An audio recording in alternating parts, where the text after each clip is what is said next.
Halo, halo, kembali berjumpa dengan saya, Subun Arif dan Bung Rocky Gero. Bung Rocky, saya curiga ini jangan-jangan Anda sendiri atau sedianya Anies nonton perbincangan kita gitu, karena kan Anda selalu ngomong, ayo dong, Anies mulai berani speak up dan kelihatannya udah mulai ini ya. Kemarin dia bicara soal mobil listrik, terus sekarang yang dia singgung itu adalah ketika kemarin hadir dalam milad atau ulang tahun PKS di Jogja, dia menyinggung katanya soal survei dan mengingatkan para para pendukungnya untuk tenang kalau dia selalu ditempatkan di urutan ketiga, kata dia berdasarkan pengalaman di Pilkada DKI juga begitu. Saya tadi coba buka-buka lagi, ternyata benar ada lembaga survei yang katanya cukup kredibel itu menyatakan bahwa Anies itu akan tersingkir, Anies Sandi tersingkir di putaran pertama. Ternyata malah dia yang menang. Begitu juga putaran kedua juga begitu. Dia dinyatakan akan kalah lagi, ternyata dia menang, marginnya sangat besar. Itu pertama. Yang kedua, dia juga menyinggung ini kaitan, satu dia hajar lembaga survei, yang kedua berikutnya begini, dia bilang kalau saya memang betul, kalau dia memang betul ditempatkan,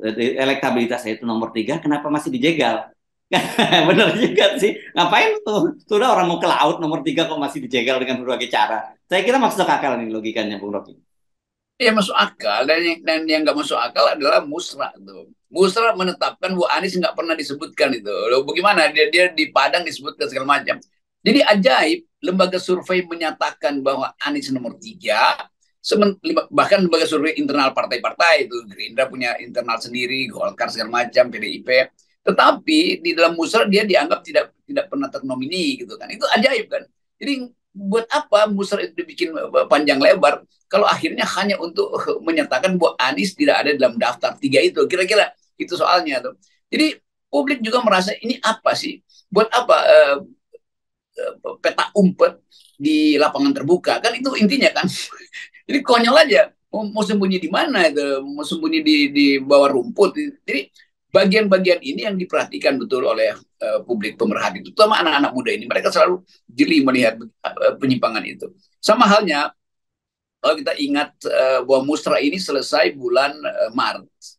Jadi sebelum 21 April kandidat sebetulnya sudah selesai itu, bahwa baru diumumkan kemarin 19 Mei itu karena lebaran segala macam. Yang aneh, uh, siapa namanya nih, Ganjar itu masih ada dalam daftar. Tetapi Ganjar ketika itu diasuh oleh Jokowi, bukan diasuh oleh Mega. Setelah 21 April tentu berubah. Tetapi hasil musrah mengatakan Ganjar ada di dalam nominasi itu. Iya, itu sebelum 21 April ketika Jokowi. Jadi Ganjar naik elektabilitasnya kalau diasuh oleh Jokowi itu. Begitu 21 April tentu turun elektabilitasnya tuh. Dan itu yang nggak diperhatikan oleh panitia musrah. Jadi lucu juga kemarin bahwa diputuskan Ganjar ada di situ seolah-olah dia masih dalam pengasuhan Jokowi. Kan itu konyolnya kan. Jadi secara metodologi udah kacau. Tapi dalam kekacauan itu orang masih menganggap bahwa ya ada poinnya, yaitu Jokowi masih bisa mengendorse seseorang. Udah nggak ada kemampuan itu. Jadi sekali lagi bagi saya sebetulnya sinyal paling bagus adalah pikiran dari anak-anak Pak Jokowi yang memanggil Pak Jokowi untuk pulang aja. Tetapi Jokowi juga terangsang terus untuk melihat seolah-olah akan ada keajaiban setelah dia ngomong atau ngopi dengan koalisi. Nggak ada keajaiban dalam politik. Politik itu atau diusahakan atau di mana sih. Sekarang kita bicarakan yang tadi, bahwa ada dua soal kan yang disinggung oleh Anies. Satu, lembaga surveinya sendiri dan upaya penjagalannya itu. Dan kita tahu, saya kira nanti gampang kok melihat kemana arah dari Pak Jokowi itu. Salah satunya indikatornya di lembaga survei. Karena lembaga survei ini kan memang di-hire oleh istana ya. Kan kalau PDIP lembaga survei buzzer ini pasti kiblatnya istana. PDIP nggak punya tradisi semacam itu. Dia organik lah ya kalau PDIP soal soal apa buzzernya segala macam itu buzzer organik gitu ya, sama dengan partai-partai lain. Nah, yang kedua itu tadi soal jegal menjegal itu. Kenapa ya sangat khawatir sekali dengan Anies Baswedan gitu. Kalau memang surveinya dia tidak pantas kan biarin aja lah, biarin habis duitnya sendiri, dia kampanye terus karena toh dia akhirnya tidak terpilih juga kok gitu. Yang paling bagus posisi Pak Prabowo. Pak Prabowo menganggap udah biarin aja, Anies nggak usah dijegal, atau nanti akan head to head dengan saya. Jadi rasa percaya diri Prabowo itu tinggi sekali itu. Demikian juga Anies sekarang. Rasa percaya dirinya tinggi karena setelah diganggu oleh kasus Jody Plate, dia merasa enggak, itu tetap publik tahu membedakan antara Nasdem dengan dirinya itu kan. Jadi tetap demikian juga Pak SBY menganggap bahwa oke, itu tetap aja Anies nggak ada soal tuh. Jadi Jokowi juga salah sebetulnya ambil langkah. Dia nggak hitung bahwa Anies di awalnya itu adalah presiden yang dicalonkan oleh masyarakat sipil, relawan. Baru kemudian diambil alih oleh Nasdem. Ya itu nggak dihitung Pak Jokowi. Kalau memang Anies dicalonkan oleh Nasdem, nggak ada dukungan sebesar itu. Kan yang mendukung Anies bukan Partai Nasdem, tetapi masyarakat sipil. Nah, formalnya memang Partai Nasdem. Jadi sekali lagi, istana ini karena terlalu berambisi untuk menyingkirkan seseorang jadi ngaco kan. Jadi kita balik lagi pada poin tadi bahwa Anies akhirnya tumbuh atau memanfaatkan momentum Joni Plate ini untuk dia sendiri tampil secara otonom. Nah itu intinya tuh. Dan otonomi Anies itu memang terbaca di dalam cara dia membuat kalimat. Dan orang anggap itu kan narasi. Oh iya memang narasi. Tetapi narasi itu menunjukkan bahwa moral Anies akhirnya pulih lagi setelah sebelumnya seolah-olah ditelantarkan oleh koalisi perubahan ini kan. Jadi itu intinya tuh. Nah, Ganjar nggak ada di situ. Ganjar justru melemah gitu karena kasus Joni Plate tidak menyebabkan PDIP mendapat tambahan kursi kabinet kan itu. Sementara Pak Prabowo ya melenggang dengan tenang aja karena elektabilitasnya naik terus, ada dukungan dari paling nggak dukungan dari Jokowi berarti tidak akan diganggu Prabowo untuk mendulang suara. Itu minimal begitu tuh. Kalau nggak mendukung nggak apa-apa, saja kan mengganggu tuh. Karena Pak Jokowi punya beberapa fasilitas di 2019 untuk mengganggu pemilu, termasuk kepala-kepala daerah yang diangkat oleh Menteri Dalam Negeri Yes. yang tidak melalui pemilihan umum. Lalu masih ada cerita tentang pemihakan kepolisian di beberapa daerah pada kandidat yang disetujui oleh Prabowo oleh Jokowi. Jadi kira-kira itu peralatan-peralatan terakhir Jokowi paling nggak tidak mengganggu pendulangan suara oleh Gerindra. Ya, saya kira itu yang lupa dibaca ya, karena targetnya jelas bahwa dengan menghajar Nasdem melalui Joni Plate ini kan diharapkan kemudian suara dari Anies juga anjlok begitu ya. Tapi kalau kita amati justru malah menunjukkan soliditas di kalangan di internal koalisi perubahan untuk kesatuan. Yang kedua tadi itu basicnya itu salah gitu karena fondasinya dari Anies itu bukan partai politik, tapi para relawan tadi kan gitu ya. Ya banyak-banyak istana ini kan kebanyakan surveyor, tapi logika di dalam memutuskan hasil itu dan mengucapkan hasil atau mengantisipasi hasil nggak dipakai kan.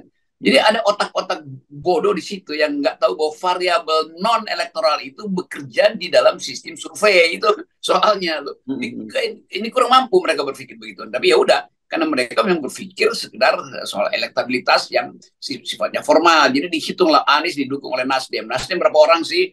PKS berapa pendukungnya? Gerindra berapa pendukungnya? Demokrat berapa? Demokrat.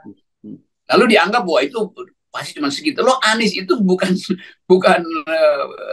calon dari tiga partai itu. Tiga partai itu berkoalisi untuk mencalonkan Anies karena popularitas Anies sudah ada bahkan sebelum pencalonan dimulai kan. Jadi itu poinnya tuh. Jadi saya tetap merasa bahwa kalkulasi Jokowi itu bahaya tuh karena dia mau dengar orang yang sok pakai metodologi padahal sebetulnya aspek lengkap dari metodologi tidak mereka pahami yang biasa disebut social rapport dengan seseorang itu nggak dihitung pada mereka oleh surveyor ini. Ya, ini kan mereka menggunakan strategi lama ya, strategi lama yang dulu sukses mengantarkan Pak Jokowi. Bahkan sebenarnya pola Ganjar itu kan sebenarnya juga ingin mengikuti track dari Pak Jokowi dengan memojokkan Ibu Megawati dan akhirnya kemudian terpaksa memilih Ganjar seperti juga dulu terpaksa menyerahkan tiketnya pada Pak Jokowi. Tapi variabelnya udah berubah yang pada Pak Jokowi dan Ganjar. Jadi ya nggak bisa lagi strategi lama itu diterapkan pada situasi yang baru seperti sekarang ini. Itu kayak beli tiket lama itu merasa buat tiket lama itu bisa dipakai buat nonton film baru. Jadi kelihatan betul kemampuan istana untuk mengatur komunikasi politik, untuk mengatur siasat politik itu nggak ada tuh.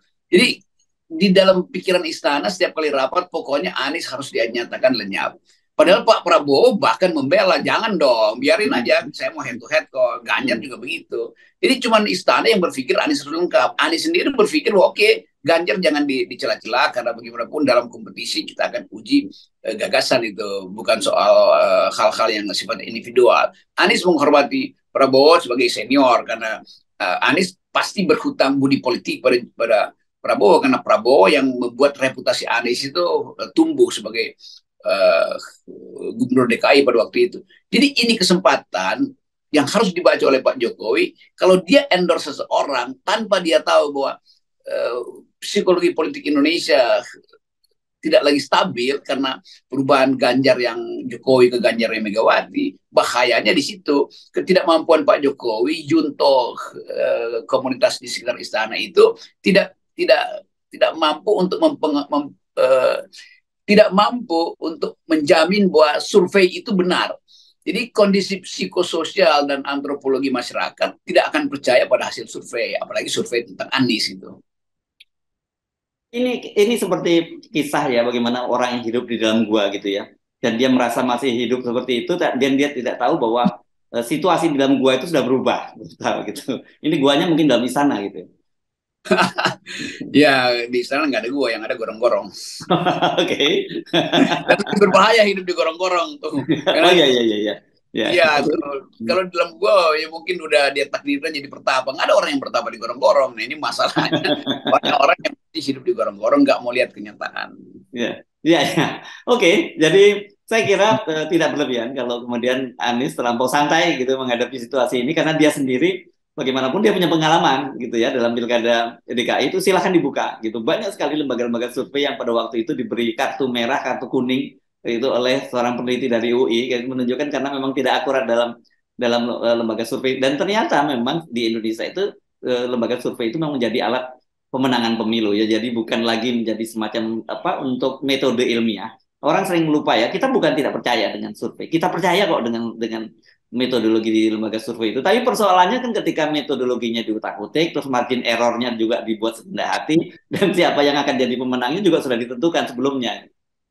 Iya, itu yang kita sebut lembaga riset sebetulnya. Riset sesuatu yang udah disimpulkan, kan itu Yes. intinya. Ya. Dibikin lembaga survei kan, udah dibikin, oh dikasihlah sekian, sekian, sekian, nanti kita susun ke belakang untuk metodologinya. Jadi kesimpulan riset dibuat mendahului metodologi. Ya, Konyolnya ya. begitu.